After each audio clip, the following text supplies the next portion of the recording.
আসসালামু আলাইকুম প্রিয় এসএসসি পরীক্ষার্থীবৃন্দ, অনলাইন এক্সপেরিমেন্ট থেকে সবাইকে স্বাগতম।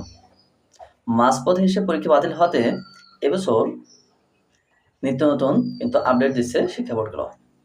বিভিন্ন সময় বিভিন্ন জরুরি বিজ্ঞপ্তিগুলো দিচ্ছে। সেজন্য তোমাদের উচিত প্রত্যেকের বোর্ডে ওয়েবসাইটে খবর নেওয়া।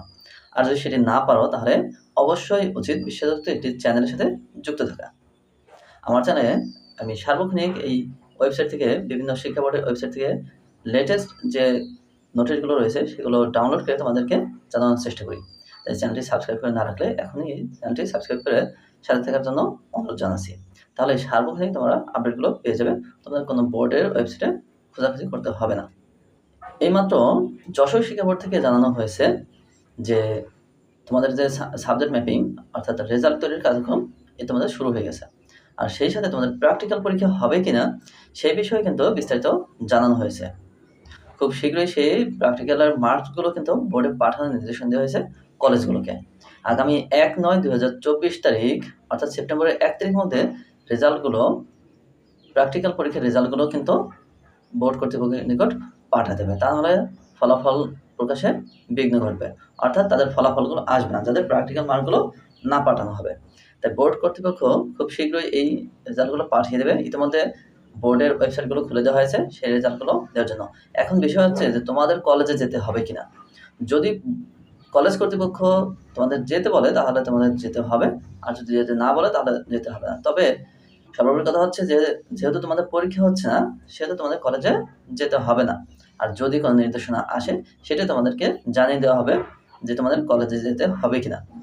আর প্র্যাকটিক্যাল মার্কসগুলো কিন্তু অবশ্যই কলেজ থেকে পাঠাতে হয়। এগুলো কিন্তু বোর্ড নিজে নিজে তৈরি করে না।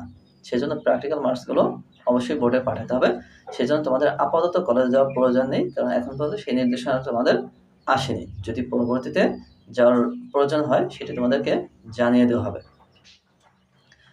আর তোমরা আগেই জেনেছো যে এবছর সাবজেক্ট ম্যাপিংয়ের মাধ্যমে তোমাদের ফলাফলগুলো ঘোষণা করা হবে মাত্র ৪০ দিনের মধ্যে। সাবজেক্ট ম্যাপিং হবে এসএসসি এবং জেএসসি যে সাবজেক্টে তুমি বেশি পেয়েছো, অর্থাৎ যে পরীক্ষায় তুমি বেশি মার্কস পেয়েছো ওই সাবজেক্টের ওই মার্কসটি তোমার এন্ট্রি করা হবে। আর যে ৭টি পরীক্ষা তোমরা দিয়েছিলে সেই ৭টি পরীক্ষার মার্কস তোমাদেরকে খাতা দেখে মূল্যায়ন করা হবে। আর যদি এর মধ্যে কারো রেজাল্ট খারাপ থাকে তাহলে কিন্তু তার রেজাল্টটি খারাপই আসবে। যদি এইগুলোর মধ্যে ভালো থাকে তাহলে রেজাল্টটি ভালোই হবে। এখন আমরা বোর্ডের সেই জরুরি নোটিশটি দেখে নেব। এইচএসসি পরীক্ষা ২০২৪ জরুরি বিজ্ঞপ্তি। সংশ্লিষ্ট সকলকে জানানো যাচ্ছে যে এইচএসসি পরীক্ষা ২০২৪ এর অংশগ্রহণকারী সকল পরীক্ষার্থীদের জন্য নিম্নবর্ণিত তথ্য প্রেরণের জন্য ভারপ্রাপ্ত কর্মকর্তা বা অধ্যক্ষ মহোদয়গণকে অনুরোধ করা হলো। যদিও এটি যশোর শিক্ষা বোর্ড থেকে পাবলিশ করা হয়েছে, কিন্তু এটি কিন্তু শুধু যশোর শিক্ষা বোর্ডের শিক্ষার্থীদের কথা বলা নেই, সকল শিক্ষার্থীর কথা বলা হয়েছে। ১ নম্বর বলা হয়েছে প্রাইভেট পরীক্ষার্থীদের জেএসসি ও এসএসসি পাশের একাডেমিক ট্রান্সক্রিপ্টের ফটোকপি ভারপ্রাপ্ত কর্মকর্তা বা অধ্যক্ষ কর্তৃক সত্যায়ন করে পরীক্ষা নিয়ন্ত্রক দপ্তরে জমা দিতে হবে।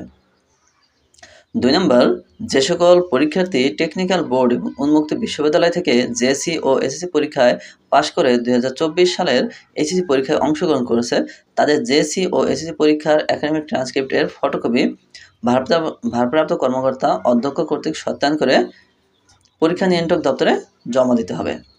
৩ নম্বর বলা হয়েছে সকল পরীক্ষার্থীর জন্য তথ্য ও যোগাযোগ প্রযুক্তি বা আইসিটি বিষয়ের ব্যবহারিকের প্রাপ্ত নম্বর বোর্ডের ওয়েবসাইটে দেওয়ার জন্য অনুরোধ করা হলো।